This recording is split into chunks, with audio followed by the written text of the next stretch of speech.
anza kupiga hatua ya kwanza. Ile hatua ya kwanza ndio kitu pekee ambacho kinatakiwa. Yani hata unapopanda ngazi za gorofa hauwezi kuruka steps kutoka ya kwanza mpaka ya 10. Hatua zina reveal hatua kwa kadri unavyozidi kupanda ndio unavokutana na ngazi nyingine na nyingine mpaka unajikuta umefika kileleni. Hata taa za gari usiku huwa hazimuliki mwanzo wa barabara mpaka mwisho wa barabara. Zinamulika kwa sehemu ambapo zinafika, wakati safari inaendelea zinaona zaidi na zaidi na zaidi. So safari ya mafanikio yako inafunguka kwa kadri unavyoyaendea.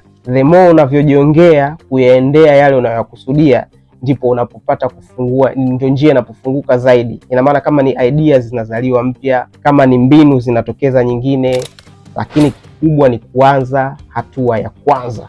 Take your first step today. Anza hatua yako ya kwanza sasa hivi.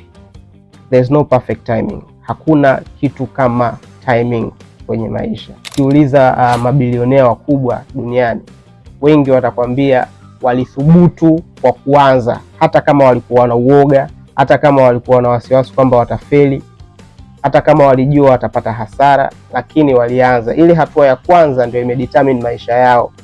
Historia za kina Elon Musk, historia za kina Warren Buffett, historia za kina wasemaji maarufu kina Anthony Robbins, wote watakwambia hatua ya kwanza ndio inayoamua hatima yako.